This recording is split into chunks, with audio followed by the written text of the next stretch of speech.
좋다. 안녕하십니까. 카좋다 권영주입니다. 오늘 나무 심으러 가시나요? 지금 어디로 가십니까?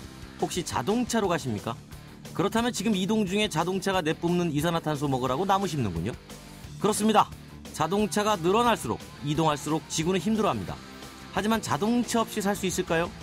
그래서 자동차 배출가스 줄이자는 움직임 펼쳐졌고 그 결과로 태양열, 수소, 전기 등을 에너지로 쓰는 자동차가 등장하는 겁니다.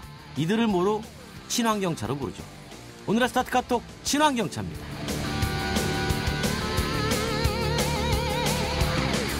친환경차 한마디로 연료 쓰지 않거나 써도 덜 쓰는 차를 말합니다. 수소나 전기차는 기름 쓰지 않으니 당연히 친환경차고 써도 덜 쓰는 고효율 자동차도 친환경으로 인정해 갖가지 세금 면제 혜택 줍니다. 그런데 기름 덜 먹도록 운전에 신경 쓰는 친환경차 운전자 어떨까요? 운전만 잘하면 같은 거리일 때 기름을 30%나 아낄 수 있거든요. 그럼 뭘 줘야 되지 않을까요? 그런데 이미 주고 있습니다. 기름 적게 쓰면 기름에 포함된 세금도 적게 내니까요. 국내 최초 듣는 자동차 라디오쇼 YTN 라디오 권영주의 카좋다 엔진 스타트.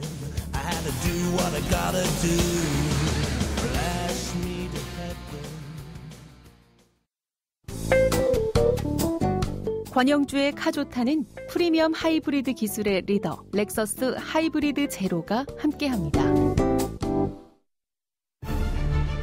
명차들의 향연, 그들의 역사를 말한다. 브랜드 스토리.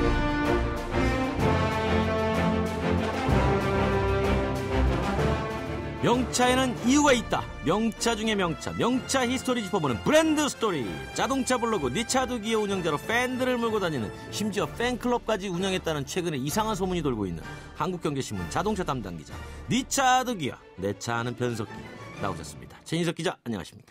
네, 안녕하세요. 자동차를 좋아하는 최진석입니다. 정말 좋아합니까? 네, 정말 좋아하는데 근데 팬클럽은 없는데요. 아, 그렇습니까? 제가 팬클럽 회장입니다. 기분 되게 이상하네요. 되게 이상하네요. 네, 알겠습니다. 오늘 저 브랜드 스토리 어떤 자동차 브랜드인가요? 네, 오늘은 일본 굴지의 자동차 브랜드 혼다입니다. 혼다는 토요타와 함께 일본을 대표하는 양대 산맥과도 그렇죠. 같죠. 네.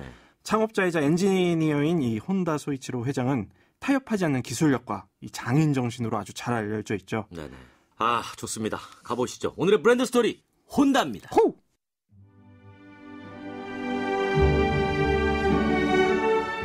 혼다. 그것이 궁금하다.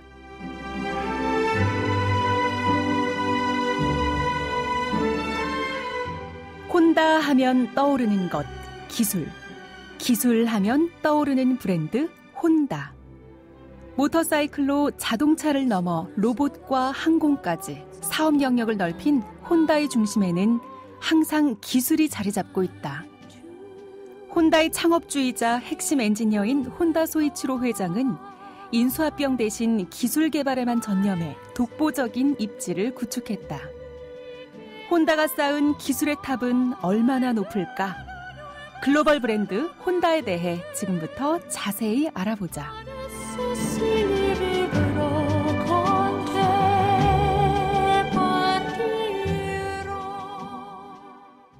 브랜드 스토리는 특별히 정확한 정보 전달하고 우리도 궁금한 것을 대놓고 물어보기 위해서 자동차 회사 관계자도 이 자리에 저희가 직접 초대를 합니다. 네. 허심탄회하게 직구를 날리죠. 네. 네. 그래서 오늘 혼다 코리아 우리 홍보 마케팅 담당하고 있는 신범준 팀장님 나오셨습니다. 안녕하십니까? 예, 안녕하세요. 혼다 네. 코리아 신범준입니다. 반갑습니다. 네. 네. 아, 목소리 상당히 튑니다. 네. 아, 그런가요? 아, 밝아요. 감사합니다. 오늘 뭐 좋은 일 있으신가 봐요? 아, 요새 뭐 좋은 일은 없고요. 요새 그냥 야근에 주말까지 아주 힘들게 준비하고 있습니다. 예. 네, 전형적인 이제 직장인의 모습을 보여주고 있습니다. 자, 브랜드 스토리 혼다 편 들어가기 전에 혼다에서 청취자분들 위해 선물을 준비해 주셨다고 합니다. 네, 준비했습니다. 뭘 이번에 준비하셨습니까? 저희가 서울 모터쇼를 준비하면서 네네. 이번에 저희가 아시모를 좀 초청을 하게 됐는데 아시모 로봇. 예, 로봇입니다. 네. 어떻게 보면 혼다의 이제 기술 집약체라고 볼 수 있죠. 아. 그래서 이분이 아니라 이제 로봇이 죄송합니다. 드디어 거의 인격체 로봇에게 존칭을 쓰기 시작합니다. 네, 근데 이제 저희가 이제 기념품으로 네. 혼다 아시모 이제 열쇠고리를 좀 준비했습니다. 열쇠고리. 예. 움직이나요? 애석하게도 움직이진 않습니다. 그래요. 예. 움직이지 않는 아시모 열쇠고리. 자, 인기가 많겠는데요. 오늘 이 선물은 그냥 드리는 게 아니고 혼다는 뭐뭐뭐다. 혼다라는 브랜드를 나름대로 정의해 주신 5분을 선정해서 드리겠습니다. 자, 최진석 기자. 네. 혼다는 대단하다. 대단하다. 대단하다. 그렇습니다. 자, 모터사이클부터 자동차, 로봇, 비행기까지. 그래요. 자, 니차드교 최진석 기자 브랜드 스토리 혼다 편 시작해 보겠습니다. 첫 번째 주제 뭡니까? 네, 첫 번째 주제는 이걸로 정해봤습니다. 바로 국수집 배달원입니다. 아, 국수집 배달원. 네. 자동차 얘기하는데 갑자기 우리 허영만 화백의 식객이 떠오르는 이유는 뭘까요? 이 혼다 소이치로 회장이 혼다 기술연구소를 설립한 후에 네. 1958년 내놓은 것이 바로 모터사이클 슈퍼커브 C100입니다. 아하. 국내에서는 오랜 기간 동안 시티백이라는 시티백. 예, 이름으로 시티백 팔렸습니다. 있었죠. 예, 맞아요. 이 자장면 배달하시는 분들이 네. 많이 이 오토바이를 타셨는데요. 그래서 배달용 오토바이라는 인식이 좀 많이 자리를 잡기도 했죠.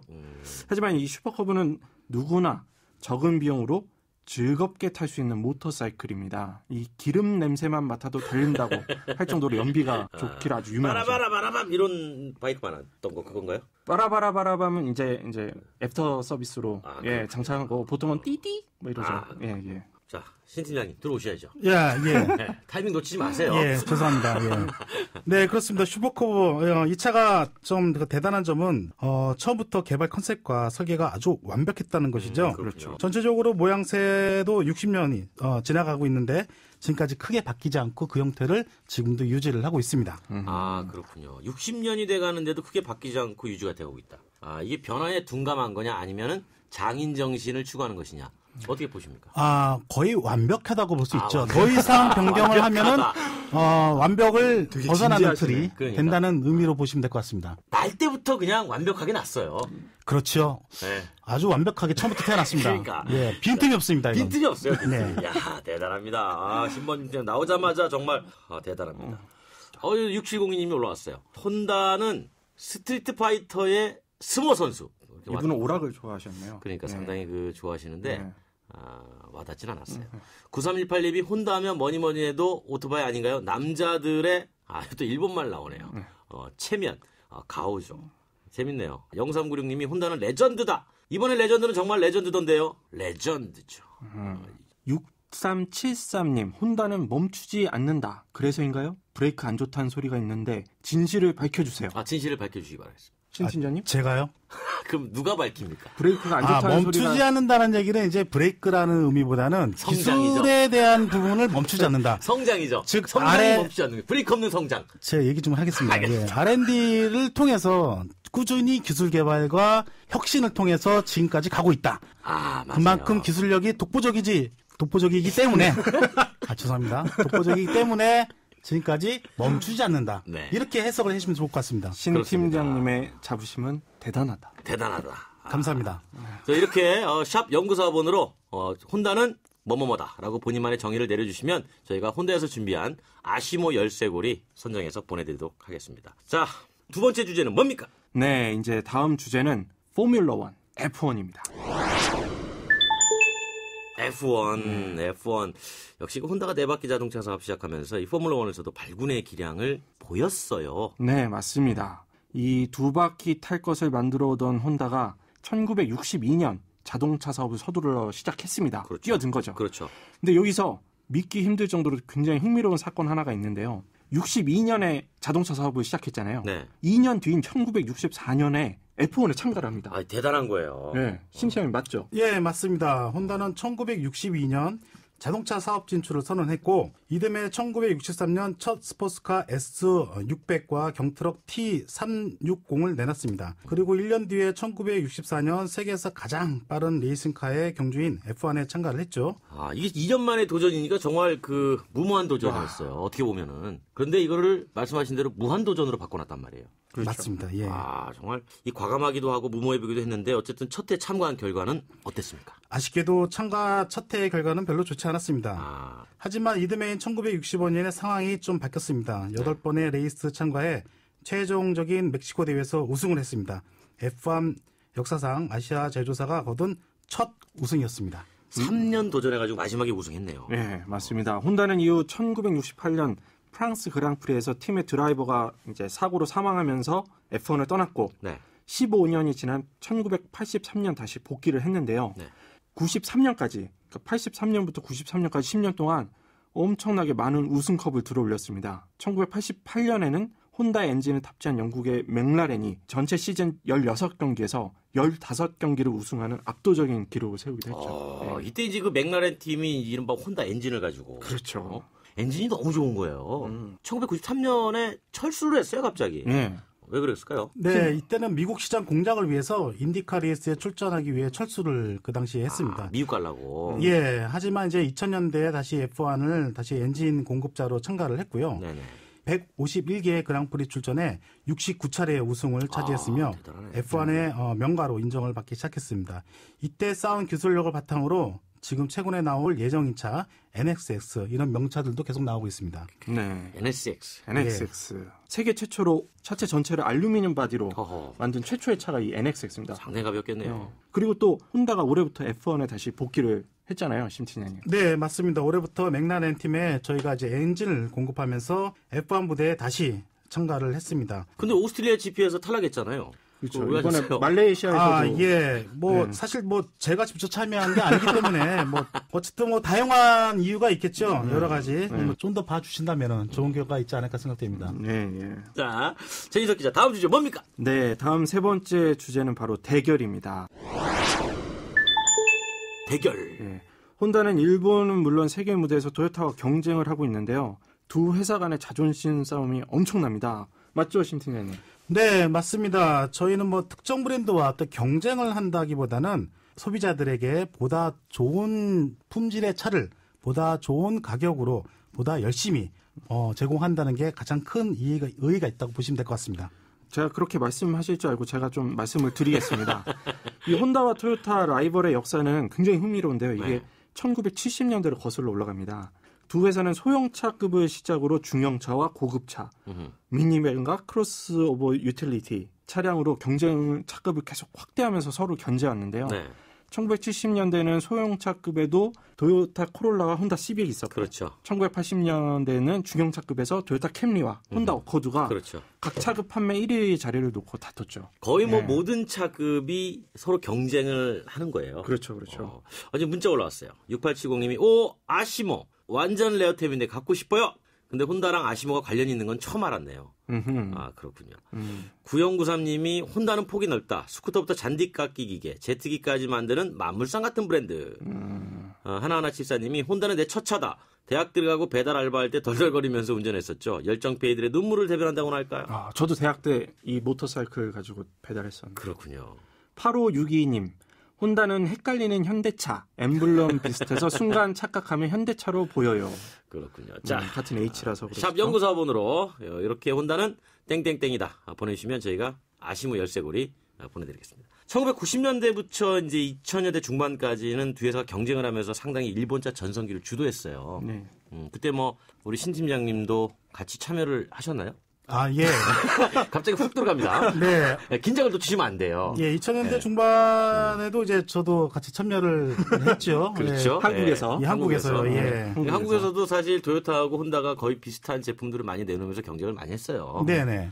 어떻게 보면 서로에게 체력저의 부작용을 가져다 주는 거 아니냐 뭐 이런 얘기도 있어요. 네, 근데 우려와는 달리 이렇게 두 회사가 경쟁 구도를 형성함으로써 제품의 경쟁력이 엄청나게 향상을 했거든요. 네. 내구성과 품질, 효율성 부분에서 일본 차에 대한 신뢰도가 상승하는 계기가 되는 겁니다. 그렇군요. 둘 중 한쪽은 강하고 한쪽은 약하다면 약한 쪽이 피해를 볼 수밖에 없는데 혼다와 토요타는 이 글로벌 시장에서 기술 경쟁력을 인정받는 만큼 둘의 경쟁은 다른 경쟁자들과 차별화하는 요인이 됐습니다. 이 뭐 고래 싸움에 새우등 터지는 거죠. 예.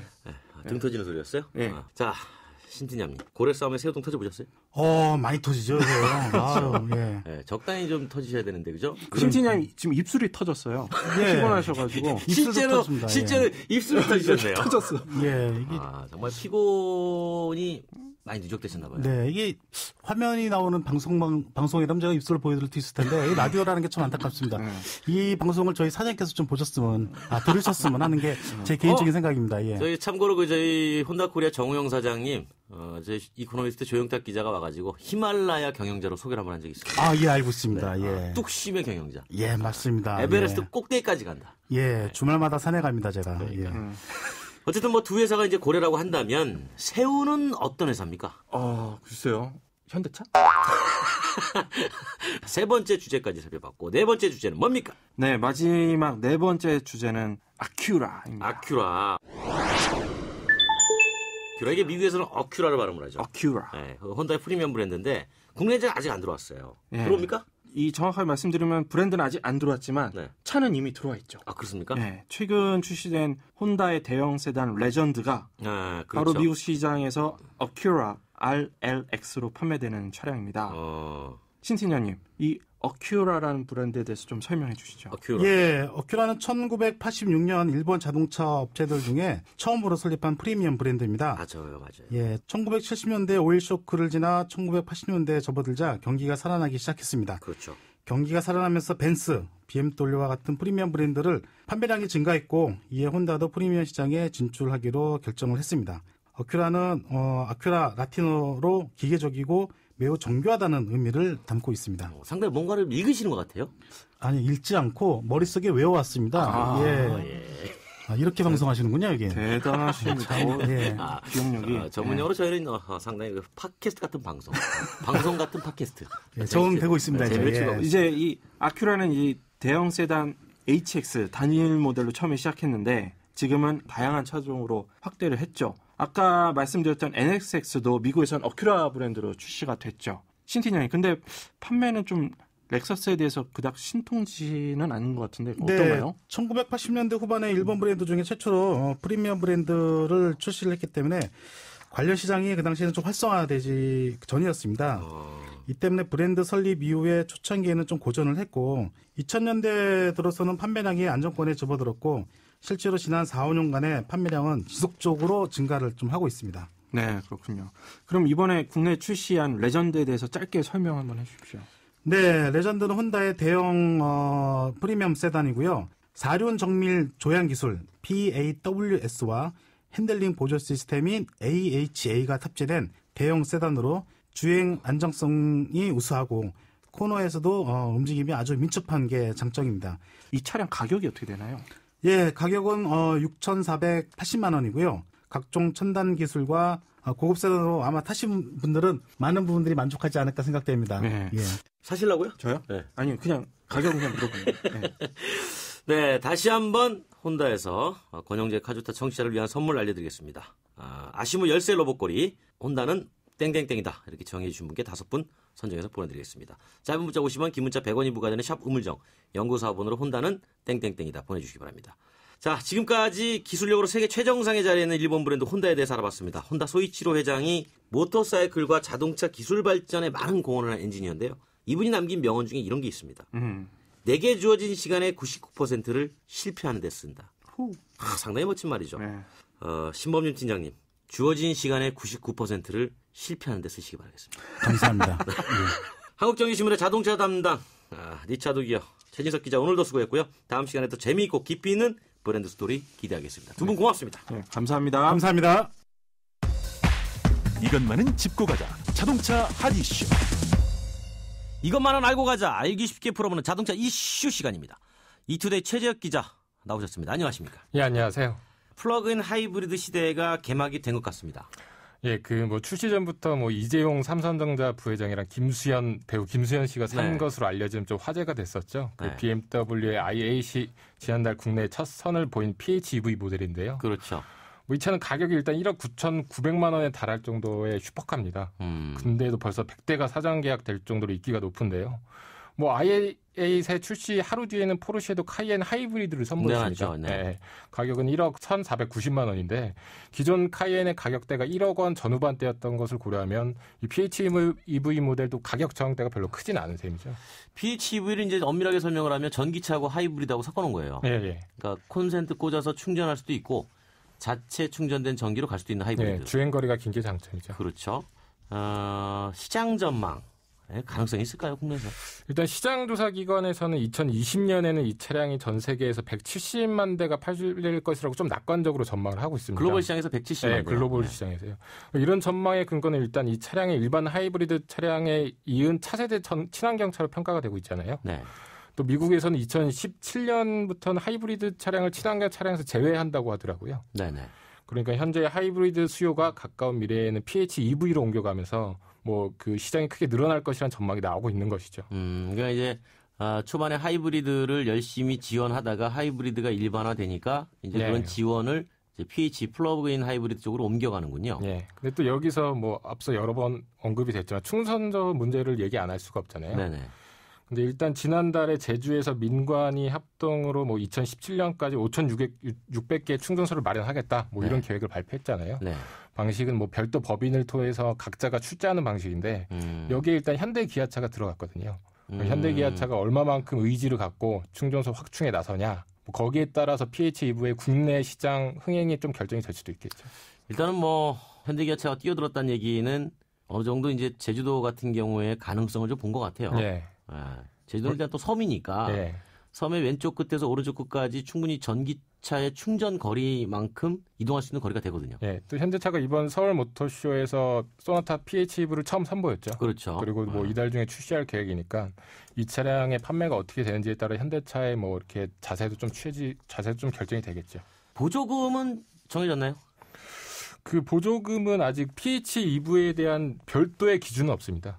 기존 하이브리드 차량에 적용된 기준이 그대로 적용이 되는데, 근데 이제 정부의 대응이 한 발짝 느린 것으로 평가할 수 있는 게 국내에서는 아직 PHEV에 대한 연비 측정 기준이 없습니다. 아, 그렇군요. 그러니까 IAC 유럽에서는 리터당 47.6km에 달하는 연비를 인증을 받았는데 네네. 국내에서는 일반 하이브리드 기준이 그대로 적용이 됐거든요. 네. 그래서 연비가 13.9km에 그쳤습니다. 아하. 그러니까 뭐 하이브리드 그 세금 감면을 받으려면 복합 연비가 리터당 18km를 넘어야 이상이 되잖아요. 돼야죠. 그러니까 일단 세금 감면 이 차량 못 받습니다. 아하. 그리고 또 IS는 환경부가 주는 보조금도 못 받는데 환경부에서는 1km나 탄소 배출량이 97g 이하면 100만 원의 보조금을 주잖아요. 주죠.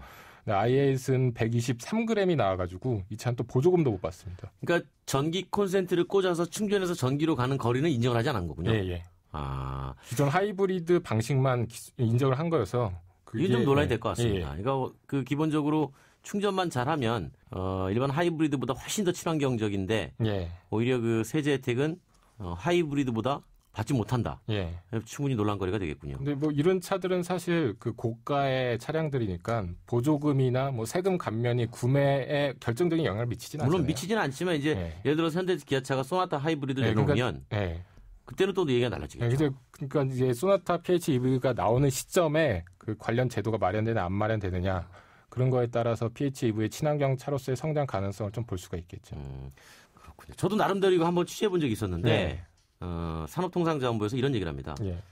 전기차와 하이브리드 자동차 보조금액의 중간 정도를 주는 게 적당하지 않겠느냐. 예. 그런 얘기가 많이 흘러나오죠. 예. 그런 얘기도 나오는데 그렇게 되면 좀 사실 정부에서 부담감도 많이 들잖아요. 네. 재정에 대한 부담감도 있어서 환경부에서 뭐 일부분 검토하고 있는 게 100만 원 보조금 위에 100만 원 상당의 이동형 충전기를 끼워주는 방안도 좀 논의가 되고 있더라고요.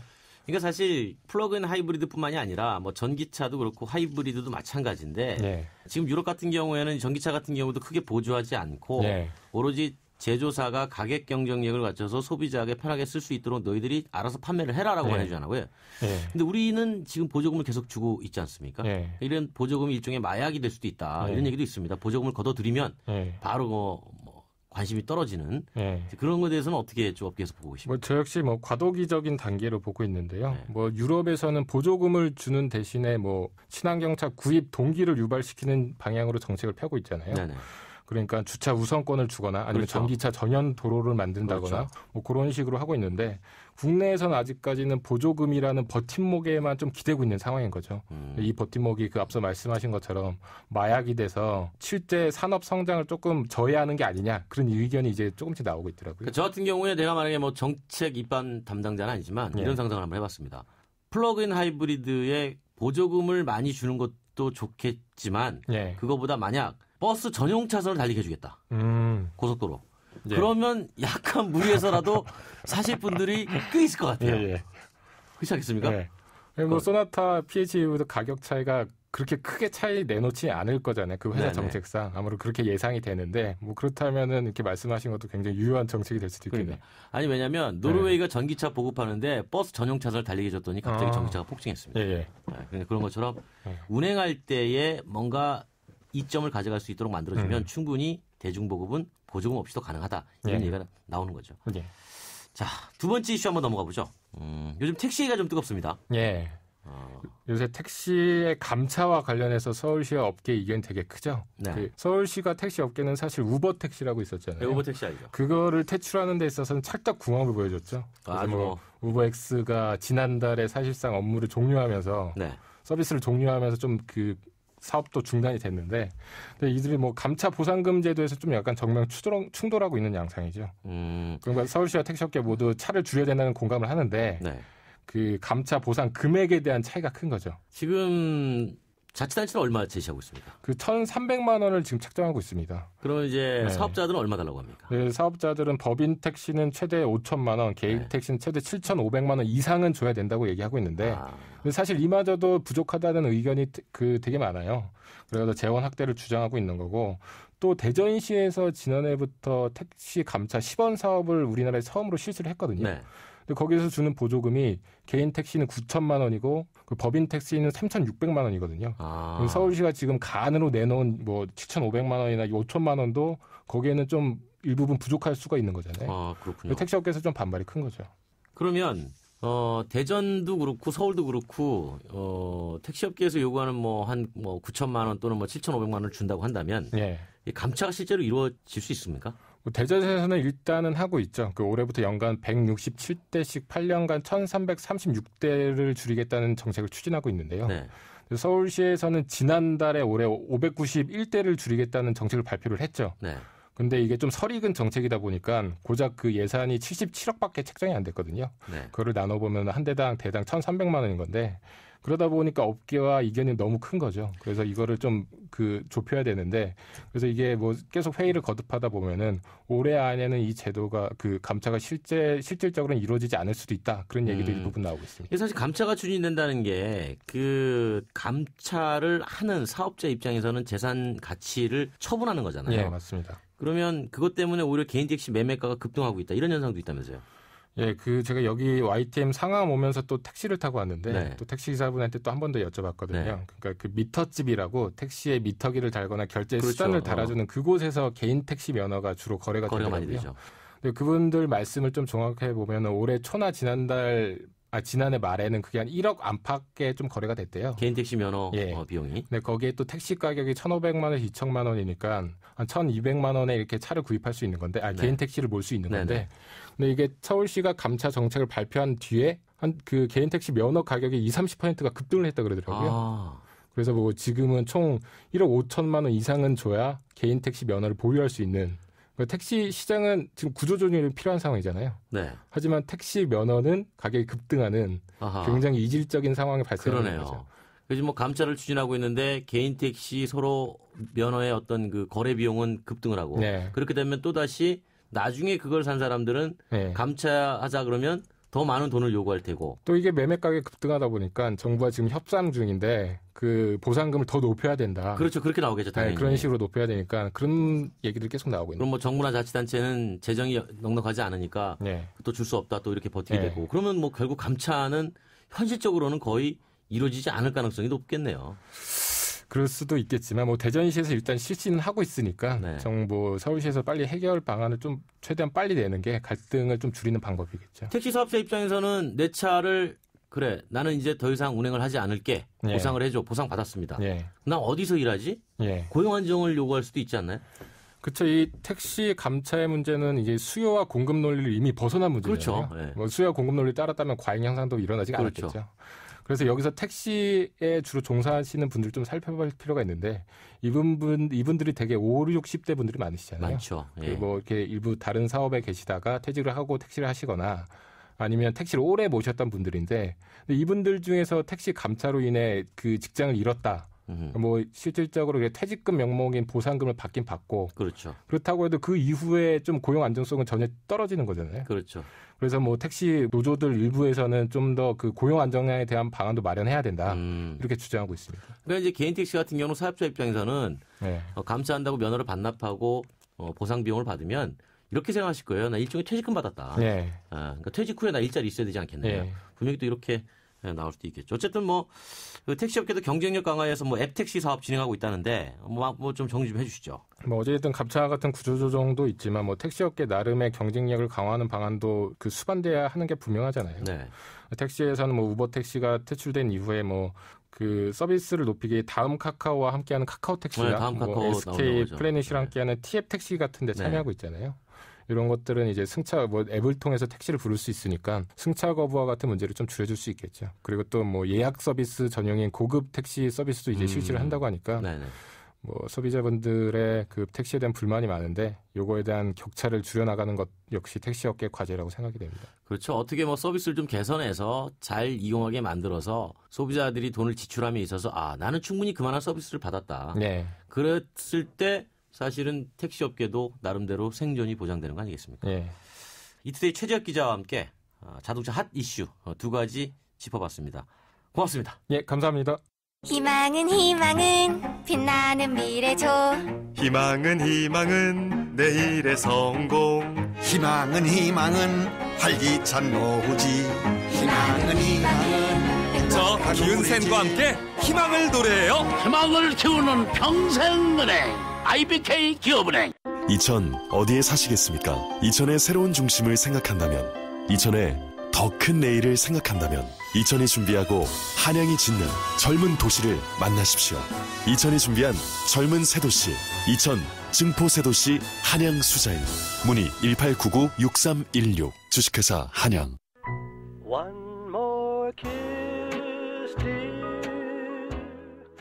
오늘 오프닝에 기름에 포함된 세금 잠깐 언급했었죠. 현재 기름에 포함된 세금은 교통에너지 환경세, 교육세, 주행세, 부가세가 포함되어 있습니다. 휘발유가 리터당 1,433원이면 세금이 876원입니다. 경유는 640원이 세금이죠. 산업통상자원부에 따르면 지난 2012년 기준 국가가 걷어들인 연간 유류세는 27조 원에 달합니다. 그러니까 기름 쓰면 애국하는 거죠. 하지만 기름 많이 쓰면 환경오염도 많아집니다. 결국 재정과 환경 사이에서 정부는 늘 저울질을 하고 균형을 맞추려 하는 겁니다.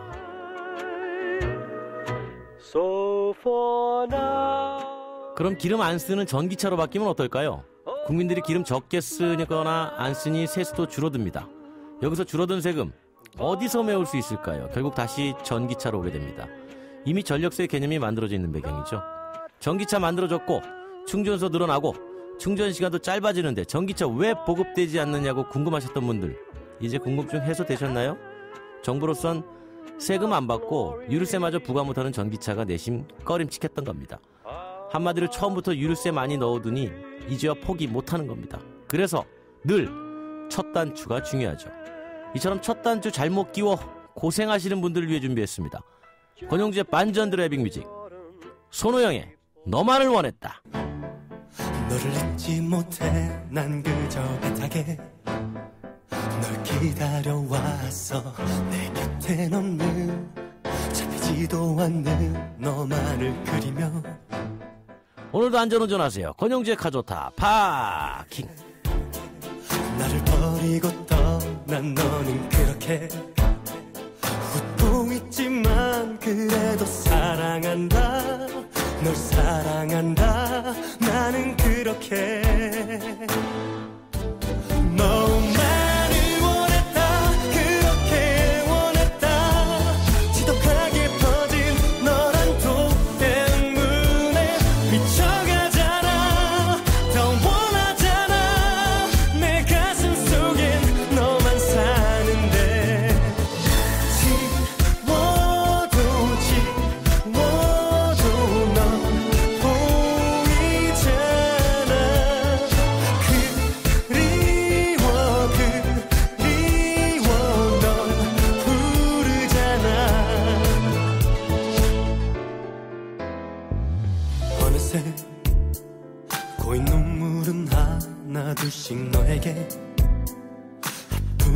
못했지만 너 힘들까봐 너무 힘들까봐 내 눈물 지운다. 이렇게 세상은 그댈 놓아주라 하는데 보낼 수 없는 내 맘을 모르잖아. 넌 모르잖아. 항상 그렇게